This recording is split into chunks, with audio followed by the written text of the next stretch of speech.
Right, so our next session is enforcement. So this is more the stick, and I think unfortunately this area in certain areas we kind of rely too much on the police when other factors should be sort of in here. So we know speed compliance isn't great, yet there's other behaviours where compliance is much higher, sort of thing. So we've got two two presentations. We've got Marc Clothier from Sussex Police, and we've got Professor Fiona Fylan from Leeds Beckett University. So if we can hand over to Marc.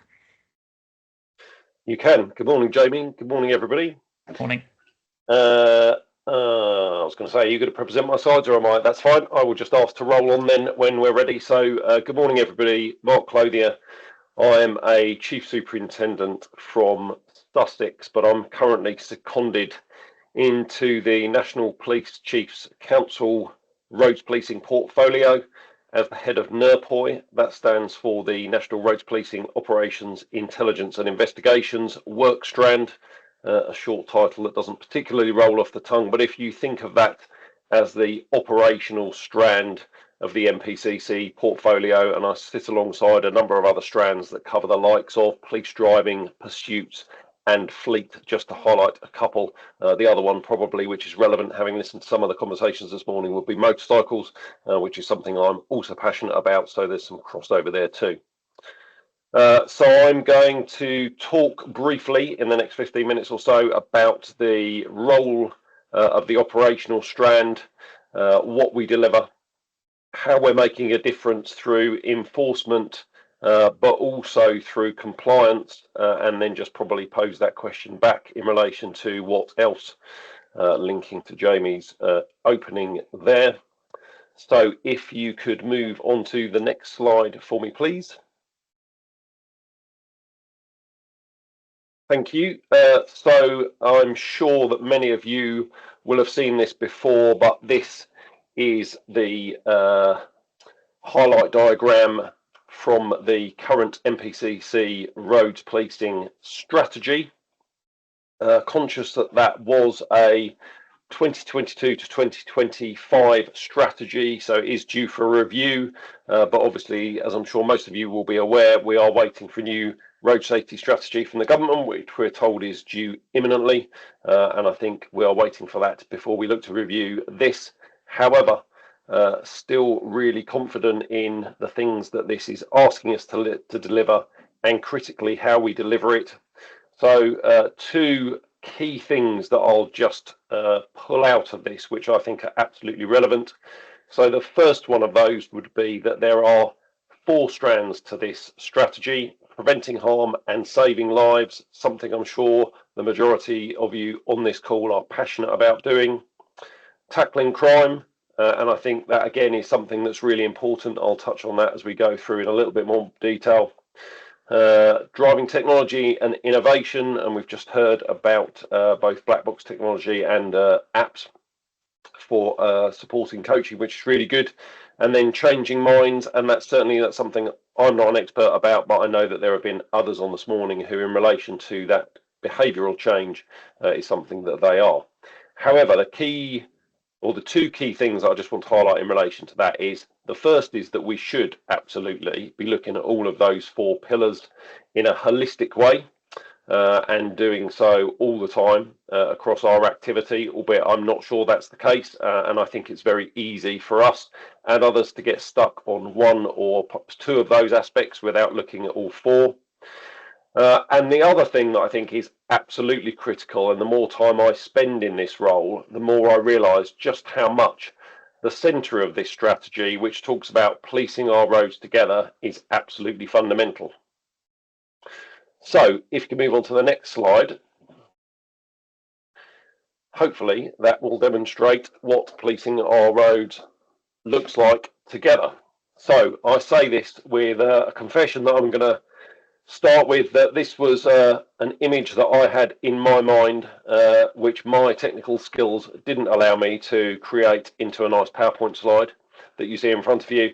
But I am very pleased to say that Ginny, who works with me, was able to translate what was in my brain onto a PowerPoint slide so that you see that nice diagram in front of you. The other thing I'm really pleased of, and I checked this morning just before I came online, is that the PACTS logo is on that diagram, so that's really important. But policing our roads together is huge. As you will all know, the UK is policed by 45 different police forces. That in itself presents a huge challenge in how we work together and how we deliver consistently and effectively across the UK. And to compound that matter, again, I'm sure many of you will be aware, if you work in policing or closely with policing, that we have a habit of moving people around on about a 6-monthly basis. So if I said that my contact sheet for my policing colleagues alone across the UK gets updated on almost a daily basis, you will perhaps understand some of the challenges that trying to police together encompasses. But it's not just about policing with police officers. Policing our roads together is also about strategic partners.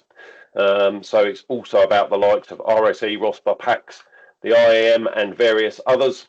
It's also about looking out at colleagues around the world. So we're engaged through the likes of the World Policing Summit and RoadPol. And there's another aspect of this together, which is also about how we work with drivers, with those people who use the roads, and how we work with businesses and those people that have people driving for a living on the roads.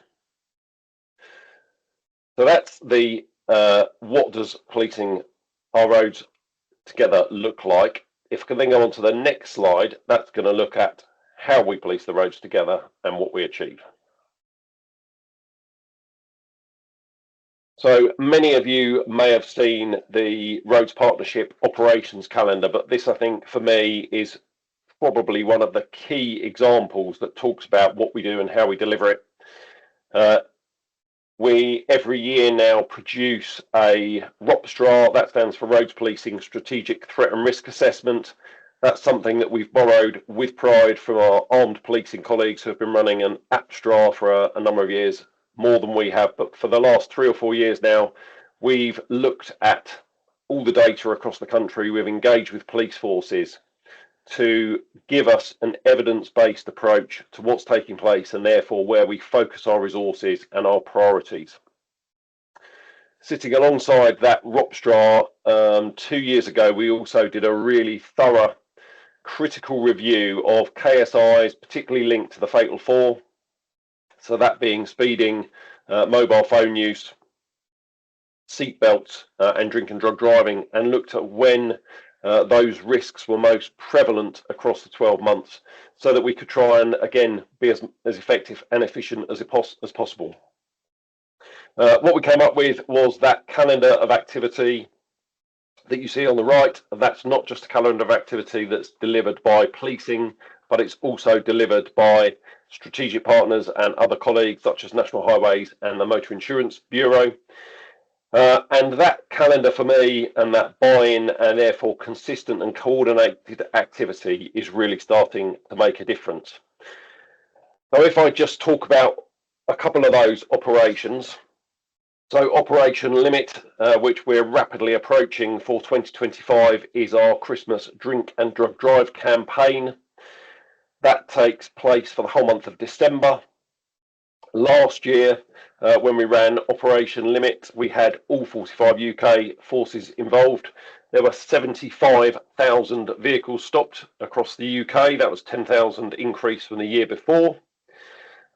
Disappointingly, and I say this just as a side note, one of the first vehicles I tried to stop when I went and joined operational colleagues in West Sussex decided they weren't going to stop for me having slowed down, drove round me and then drove off. Unfortunately for them, one of my colleagues had just parked up in the lay-by and was able to go off and arrest them, and they tested positive for a drug wipe. So I'm just waiting for the court case for that to take place. But 51,000 breath tests, of which we saw about a 9.7% conversion rate to positive tests, and 7,000 drug tests, of which we saw a 42% positive outcome. The other thing that's perhaps more important around that, though, is that what we are starting to see, where we take that coordinated and consistent approach to enforcement, but alongside the education and critically engagement, so making people really aware of this and increasing that fear of being caught, is that we see a reduction in collisions where drink is a factor, particularly in that period over Christmas, and a halo effect of that going into January. So really effective in what we're doing, but as Jamie said earlier, and speeding is an example where is compliance that high. We've also built on that limit and looked at Spotlight. That takes place in July. That looks at all the Fatal 4 offences and does start to look at that strategy in a really holistic way. And again, is starting to make a really big difference. And the other development of this calendar and some of the work that's going on at a national level is that, in my mind, we have a calendar of activity that is enhanced focus on these issues or aspects, so those things that we know create the greatest harm and risk, but actually the operations that we're standing up should become business as usual and allow us to focus on these offences being committed 365 days a year, 24/7. So as an example of that, I know that there's a fantastic amount of work that goes on in Essex, which I'll just highlight, where they deliver op limit pretty much every weekend.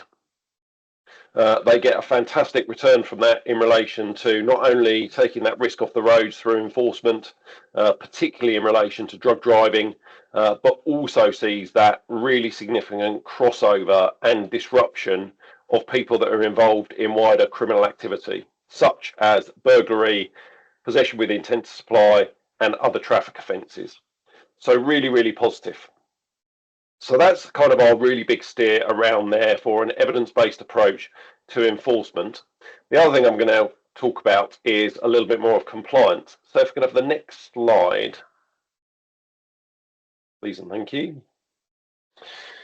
I'm going to talk about tutelage, which is something that I am the senior responsible officer for, but is a national operation that is delivered across the whole of the UK. Which again, for any of those of you who've tried to work in a collaborative space or across the policing in the UK, is an outstanding achievement in itself.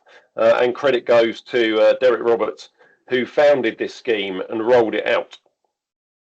So statistics from the Motor Insurance Bureau would tell you that if you're an uninsured driver, you're far more likely to be involved in particularly a hit and run collision. So there's a real link to risk. But this is obviously a really significant issue, and enforcement alone was never going to be the way to resolve it. So back in 2000, there was a scheme launched initially across 21 police forces, focused initially on compliance. And this is where, again, this is about working together. So policing worked with both the Motor Insurance Bureau, but also academia to look at how we can influence people's behaviour. And the fundamental part of this scheme, which is around compliance, sees information provided to a small team who are based in South Wales. There's verification done to look at the data just to make sure that we've got accurate data, and then a letter which was created in conjunction with academia is sent out. And if I tell you, since that process was started, we have literally in the last few weeks sent out the 1 millionth letter to drivers. And I guess the really powerful outcome from this operation is that we achieve an 80% compliance rate with people who are notified that their vehicle is uninsured, reinsuring their vehicles so that they are therefore legally compliant. So really, really positive piece of work, which for me achieves 80% compliance. It also receives a huge amount of positive feedback from the vast majority of people that we write to, who get a letter which highlights their offending and allows them to rectify that without any criminal justice outcome. By the end of 2021, we had all 45 forces signed up to it. That is a huge achievement. And where this has then developed is that we also now focus through tutelage PUS on the 20% of drivers who choose to be non-compliant. So I guess when we talk about competing demands, complexity of policing in the 21st century, the challenges we face with resourcing, for me, it's absolutely right that we look at how we can do things differently. And tutelage is a really good example of influencing the majority of people who are not making a choice to be non-compliant and getting them to comply with the law, which ticks a number of really positive boxes. But it also allows us to then focus our resources really effectively and efficiently in the right place to target those people who are choosing to be non-compliant. And just to throw some figures out there in relation to that, so of the 20% that we then focus on who are non-compliant, at the roadside we achieved just under a 90% seizure rate for vehicles which are taken off the roads. Really, really positive. And perhaps even more important for me, when we talk about focusing our efforts in the right place, approximately 60% of those people are involved in other criminal activity, and we detect secondary offences. So really positive what we're achieving already. There is a direction of travel around tutelage as to where do we go with this next, what else can we do. So there's a move towards a pilot which will be starting soon in relation to no MOT, but the other thing that's also perhaps even more exciting will be how do we start to overlay other data that is held by either policing or partners so that we can look again at those creating the greatest risk on the roads, and also how we start to use the technology in a really smart and efficient way so that we are putting our police officers in the right place at the right time to make that difference and take those people off the roads. So that is a really quick whistle-stop tour of tutelage. And then if we move on to the next slide, please, which I've borrowed with pride from a colleague who presented in Budapest at the most recent road poll meeting. I put this up here just to show what the right power of, I guess, engagement or education, perhaps along with that fear of being caught, can create. So this is a slide that takes us back to 2020 when we were faced with the global pandemic of COVID. And the irony for me is that you've got a family of people there on a moped, not wearing helmets, which perhaps creates a very significant risk, but all wearing face masks to mitigate the risk of catching COVID.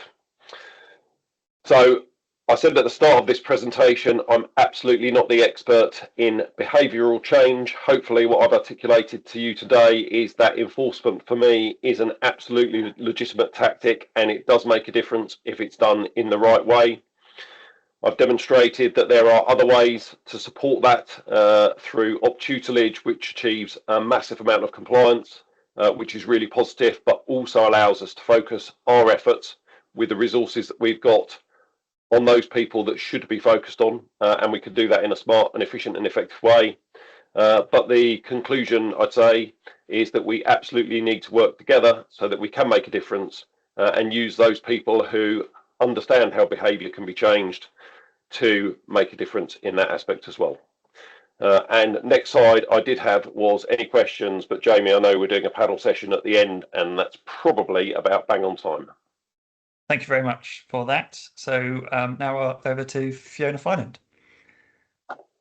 Hello, I'm Fiona Fylan, Professor of Sustainable Behaviour at Leeds Beckett University, and I'm going to be talking today about the ENDORS scheme and how it's a route to targeted behaviour change. So to begin with then, what are ENDORS courses? Well, what they are is a scheme by which police forces can offer to people an option of attending a course instead of a fixed penalty notice or a court summons following a traffic law offence. And what they do is we're trying to reduce illegal, unsafe and inconsiderate driving and riding in the future. So they're a behaviour change intervention. They're not a punishment. We are trying to get people to move forward after the course, driving in a different way. Now, people don't get free rein to do a course whenever they get a speeding ticket, for instance. They get one chance every 3 years to choose a course instead of their fixed penalty notice or summons. But what courses, what offences are we talking about here? Well, there's several different courses, and I'm going to talk you through them now. So, in all, around about 2.2 million people go on these courses every year. So, it's a great opportunity to try to achieve that effective behaviour change. The biggest course by a factor of 10 in terms of the number of people who attend is the National Speed Awareness course. So that's the people who've been caught speeding. So very, very straightforward course. There's only speeding that is referred to that one, but it's speeding on all sorts of different types of roads in different vehicles. From 20 mile an hour up to motorways. But then we've got a separate course for motorways, the National Motorway Awareness course.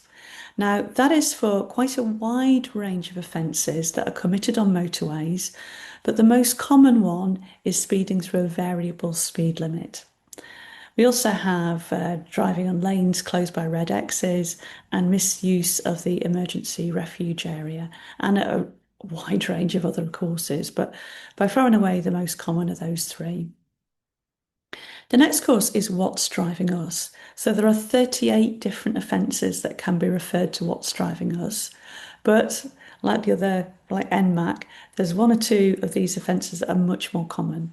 So driving through a red traffic light is one of the most common ones for What's Driving Us. But also common are close passing, tailgating. And so offences really that show lack of consideration to other road users. Our next one is safe and considerate driving. So this course is a little bit different to the other ones.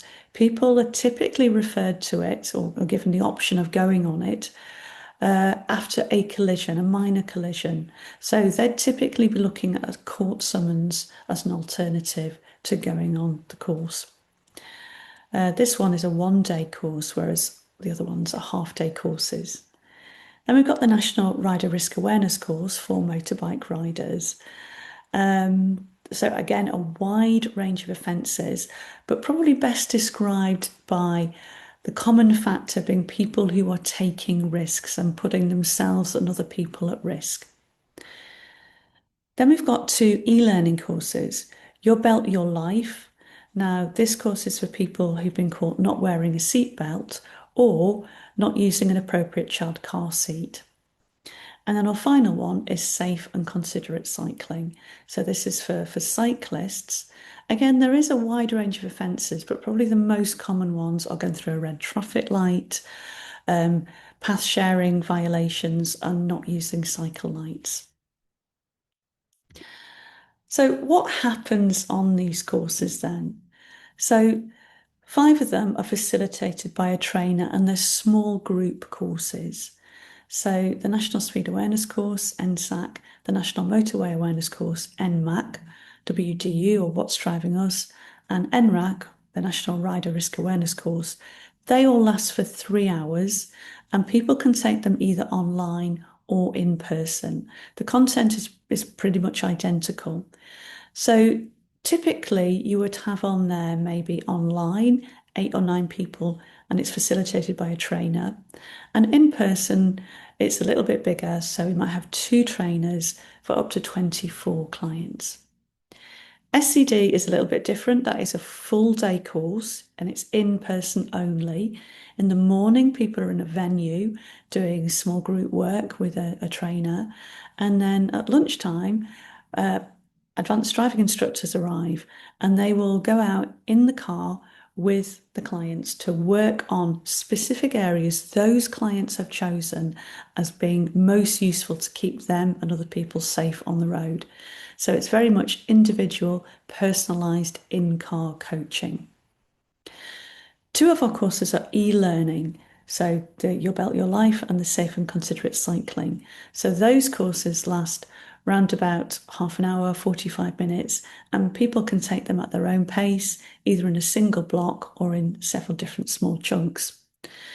But regardless of how the courses are delivered or which courses people are going on, we have a common ethos running through them.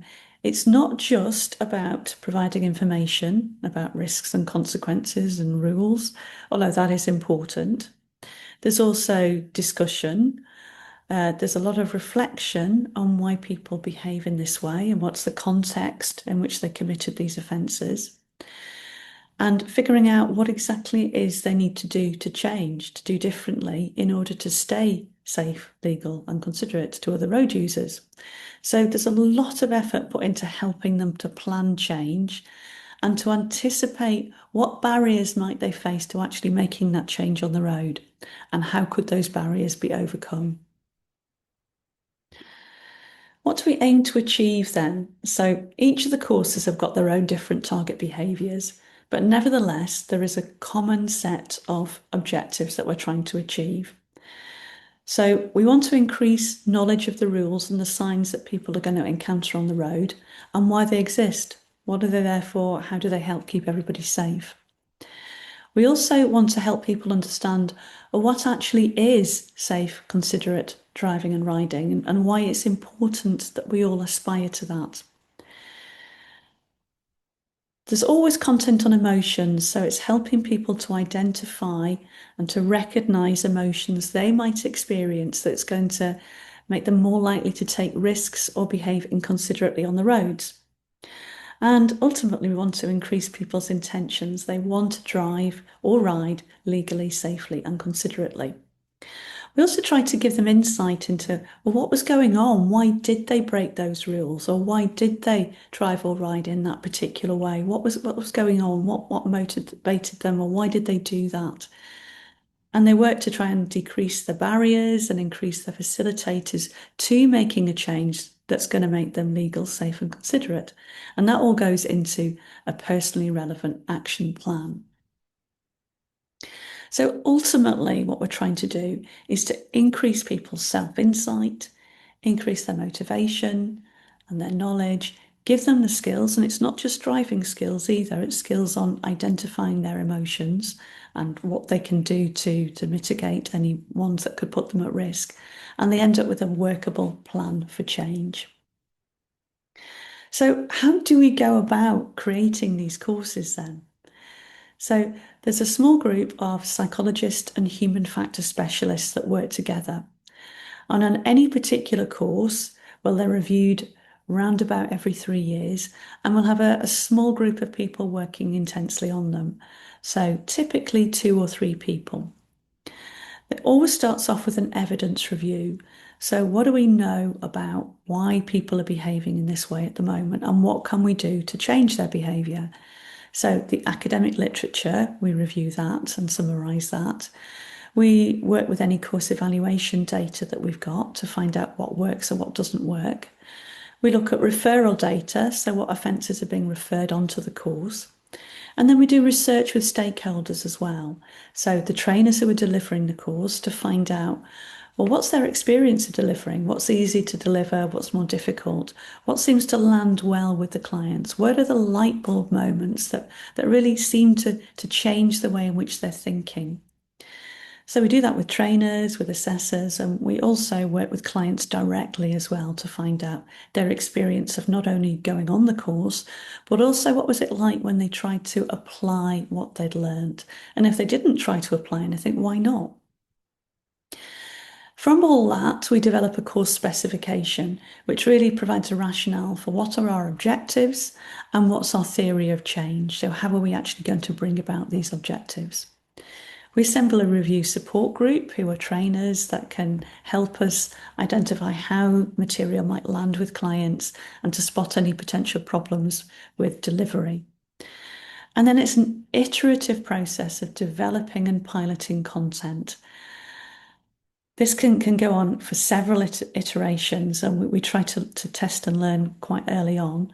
And then eventually we will end up with a set of course materials that we're ready to do a full-on pilot with clients who admit to behaving in this particular way, to breaking these traffic laws. Once we're happy with the course content, we produce the course materials. So that's both the client-facing slides and workbook, and also the trainer-facing handbook, which specifies exactly how they need to deliver the course and why. What's the psychological principles that underpin it?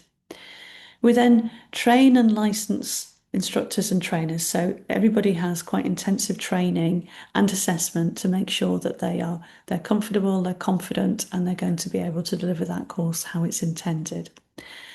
And then to finish it all, we do a process evaluation.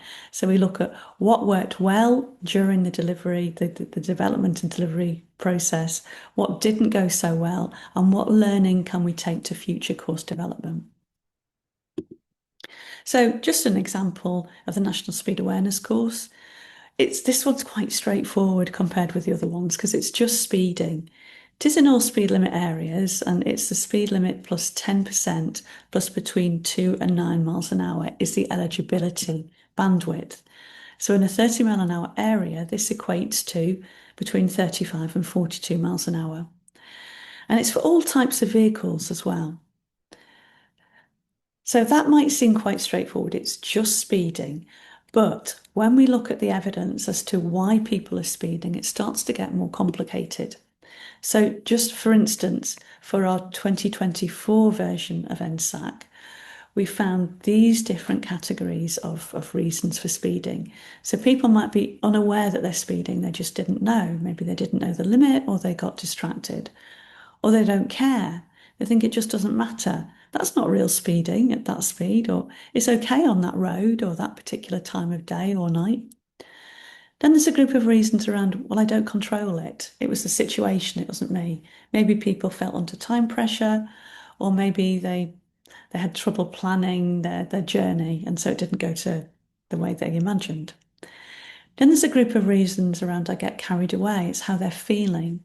So it could be negative emotions such as anger or aggression or impatience, or excitement, feeling giddy. And then finally, just enjoying speeding. So maybe enjoying the feel of it, or feeling it impresses people, makes the best use of their vehicle, or maybe for the gig economy drivers, feeling that there are real financial benefits from speeding. So you can see that it's not just a case of telling people what the risks are and the consequences. We need to draw on a wide range of behaviour change techniques when we're planning these courses to make sure that we address each of these different reasons for speeding. So everything from, yes, telling people what the risks and the consequences are, to helping people identify what their own individual triggers are to speeding and what social support they can implement to try to make sure that they don't in the future. Now, we do have challenges.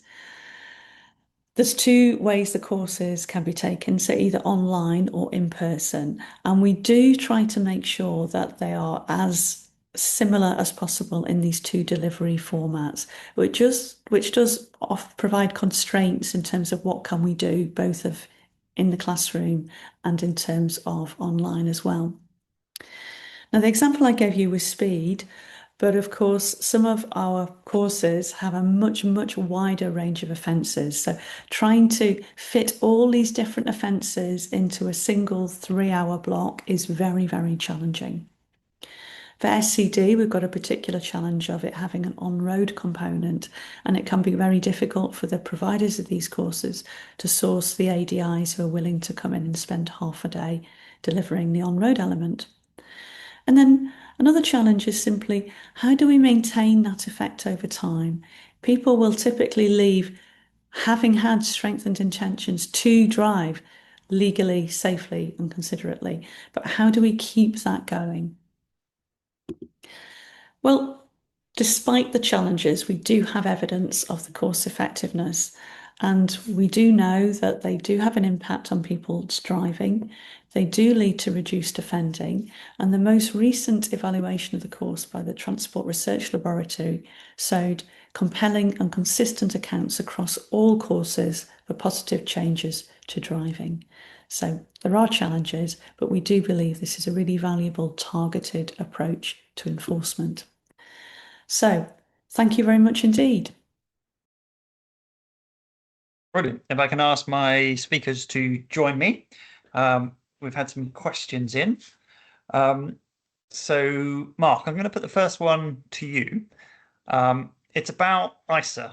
And it's saying, should this be mandatory on all new vehicles so that and when we talk about ISO, let's talk about the full proper one that actually stops people going too fast. Yep. So would you support that? Because then you wouldn't have to do those for speed enforcement, because the system should prevent them from speeding. Well, that's a very good question. I don't think it's necessarily a policing decision around what's fitted in vehicles or legislation. I think it's always a really challenging situation, though, isn't it? And I think what is interesting with speed and a lot of other vehicle technologies is that some people use them, some people don't, and some people probably use them in certain places and others don't. So I guess speed compliance is something that I think we will see come with time as more and more vehicles become more connected, and obviously we're looking to autonomous vehicles in the not too distant future, and I think that compliance will go across a range of different aspects of driving, but I think it's something that obviously requires legislative change if it was going to be mandatory, and that's not a role for policing. But I think reducing speed clearly shows benefits. We know it's one of the most significant causes of road injuries, or injuries, serious injury and death on the roads. And it's something that we would absolutely look to support. It's not just a requirement for not just a requirement for legislation of fitting them in the vehicle. There would be so much more that is required in order to make them be used effectively. I know one of my colleagues, Professor Damian Poulter, is doing some work on this topic, and the importance of having support, for instance, in the car dealerships, so that the dealers are encouraging people to actually use them. So yes, it's a great idea. It's not just a case of fitting them, it's looking at all the additional support required. Sorted. And I've got a follow-up question to that. So so at the moment, you get caught speeding, you can send on a speed awareness course type thing. What about actually as an option, it's you have ISO fitted onto the vehicle you have. So actually we try to get rid of that problem, or maybe for higher end speeders. So actually it becomes hopefully a solution to a problem. Do you think a sort of, us rethinking this problem and how we deal with it? So I'll start with Fiona. Okay, so yes, ISA got to be good having technology to help you comply with the speed limit, but it will only address if you're going faster than the speed limit. But of course, picking an appropriate speed is also really important, and that might be way underneath the speed limit. But it is an interesting idea. How you get around people just turning it off is something else. But yeah, I like your thinking. Well, I think it's that kind of how do we redefine this and almost see it as like, if you've got a problem, we can help you, and if you then, sorry, because I was thinking those who have got sort of ISA in the vehicle and still get caught speeding, is that almost like an aggravated offence because you had a system and you've either turned it off or it was on and you've ignored it. I mean, that obviously has extra complications, but we're at this system where you've got some help, you haven't taken it. Should that be considered as a more serious offence almost? I would say this, being a psychologist, but I think it's also really important to consider the psychology of why people are speeding and helping them to put into place mechanisms, procedures, practices and habits that are going to work for them. And ISA is a tool, a useful tool, but it won't be suitable. It won't be the total answer for everybody. No, but it would be a nice start, wouldn't it? I've got one from Saul here. So with inconsistency approaches across forces and cuts to road policing as a result of it not being key Home Office priority, is it time we considered a national road policing unit? So similar to sort of British Transport Police and things like that. Oh, there's a good question. I guess the sense would be for me that where we deliver in a coordinated and consistent way, which I talked about in my presentation, I think we start to see much greater effect. And the example to that is where we have that leadership with Op Limit, we get really good buy-in and we make a difference. Does that equate to having a national roads policing force in a similar way to British Transport Police? I think the challenges there would always be how you deliver then on strategic priorities, but still balance the challenges that we face at a local level. And I think there would need to be a lot of work done to look at how that model would work and deliver what we want it to in the right way. Brilliant. I actually linked to that. I was just I read a report recently about a lady who left a letter on top of a bin because it was too full. And because it had her address on it, they did her for fly tipping, and she was potentially facing a fine of £1,000. And she said, this is more than I'd get for speeding. And I thought that was a really good example. So I've just done a quick Google search, and sort of parking fines, the average for the country is about 50, but it can up to 130. Littering, it can be up to about 500 with a fixed penalty, £2.5 if you go to court. I looked at threatening behaviour, because actually the way people drive vehicles can be deemed as sort of threatening behaviour, and that can be up to sort of 5,000. So are our fines too low? I mean, they used to be £60, they were put up to 100. I think in Ireland, Northern Ireland, I think seatbelt offences are 3 points and £500. I mean, do you think we should increase the amount of fine? And there'll be a follow-up to question to Fiona, that if you had a lot more money to spend on these courses, what would you do? So, Mark, do you want to cut in first? So I think there is an argument to say, should fines be more proportionate and more realistic? And again, when you look, the other subject I touched upon within my presentation was insurance. And I guess when you look at the level of fines for that, is that relevant in today's space where we all know the price of insurance for vehicles gone up significantly? And question, do people run the risk because the fine's relatively low, as opposed to paying a really significant insurance premium, which they know is going to be very heavy? So I think there is definitely it's definitely worth revisiting and looking at that, and there are discussions taking place to say what would that look like and how do we get that level of fine correct. I think the other conversation that we've had, which I know Joe talks about on a regular basis as the lead for the portfolio, is that the sentencing quite often doesn't reflect the seriousness of the offending that takes place, and the sentencing that could be given isn't necessarily in line. So even where there are sentences that could be more stringent enforced through the criminal justice system, they're not always given to the right level. Okay, thank you. And Fiona, if you had, so you're sort of limited, I think, at the moment because of how much the fines are, and if the Gendals course was too expensive, then no one would probably go on it. So if we had higher fines and therefore you could have more, would you make the courses longer? Would you have follow-up interventions? What would you love to do if I could give you a lot of money?